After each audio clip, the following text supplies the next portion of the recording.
नमस्कार दोस्तों, भक्ति जीवन चैनल पर आप लोगों का स्वागत है। मैं हूं माधवी पांडे। आज हम लोग सुनेंगे आषाढ़ शुक्ल पक्ष की देवशयनी एकादशी व्रत कथा। तो चलिए कथा शुरू करते हैं। जय श्रीमन नारायण। धर्मराज युधिष्ठिर ने कहा, हे केशव, आषाढ़ शुक्ल एकादशी का क्या नाम है?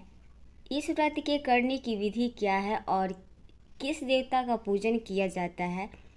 श्री कृष्ण कहने लगे कि हे युधिष्ठिर, जिस कथा को ब्रह्मा जी ने नारद जी से कहा था वही मैं तुमसे कहता हूँ। एक समय नारद जी ने ब्रह्मा जी से यही प्रश्न किया था। तब ब्रह्मा जी ने उत्तर दिया कि हे नारद, तुमने कलयुगी जीवों के उद्धार के लिए बहुत उत्तम प्रश्न किया है, क्योंकि देवशयनी एकादशी का व्रत सब व्रतों में उत्तम है। इस व्रत से समस्त पाप नष्ट हो जाते हैं और जो मनुष्य इस व्रत को नहीं करते वे नरकगामी होते हैं। इस व्रत के करने से भगवान विष्णु प्रसन्न होते हैं। इस एकादशी का नाम पदा है। अब मैं तुमसे एक पौराणिक कथा कहता हूँ, तुम मन लगाकर सुनो।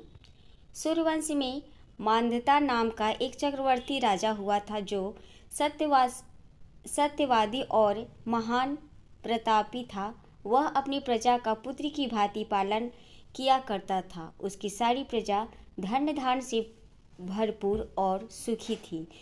उसके राज्य में कभी अकाल नहीं पड़ता था।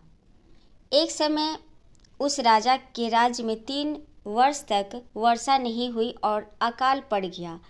प्रजा अन्न की कमी के कारण अत्यंत दुखी हो गई।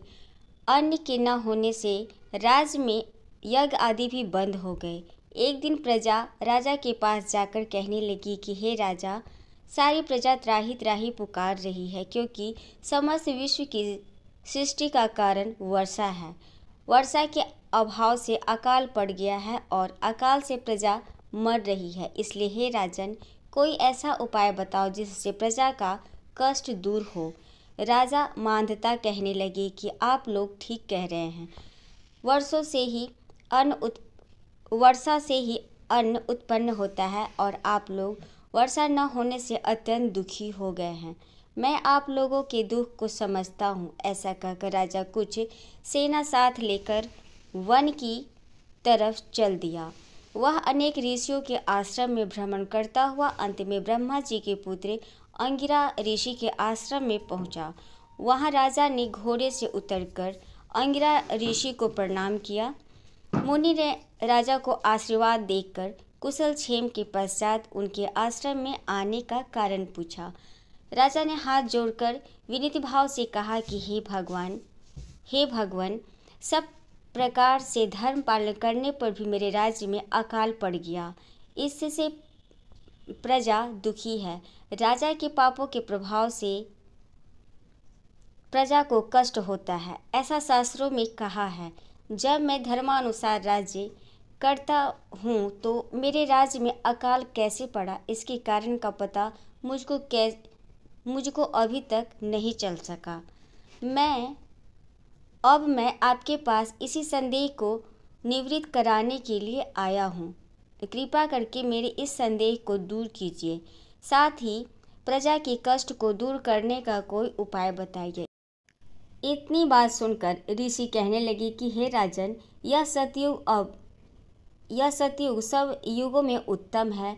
इसमें धर्म को चारों चरण सम्मिलित है, अर्थात इस युग में धर्म की सबसे अधिक उन्नति है। लोग ब्रह्मा की उपासना करते हैं और केवल ब्राह्मणों को ही वेद पढ़ने का अधिकार है।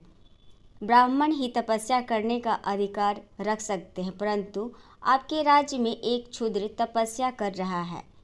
इसी दोष के कारण आपके राज्य में वर्षा नहीं हो रही है। इसलिए यदि आप प्रजा का भला चाहते हो तो उस क्षुद्र का वध कर दो। इस पर राजा कहने लगा कि महाराज, मैं उस निरपराध तपस्या करने वाले क्षुद्र को किस तरह मार सकता हूँ? आप इस दोष से छूटने का कोई दूसरा उपाय बताइए। तब ऋषि कहने लगे कि हे राजन, यदि तुम अन्य उपाय करना चाहते हो तो सुनो। आषाढ़ मास के शुक्ल पक्ष की पदा नाम की एकादशी का विधि पूर्वक व्रत करो। व्रत के प्रभाव से तुम्हारे राज्य में वर्षा होगी और प्रजा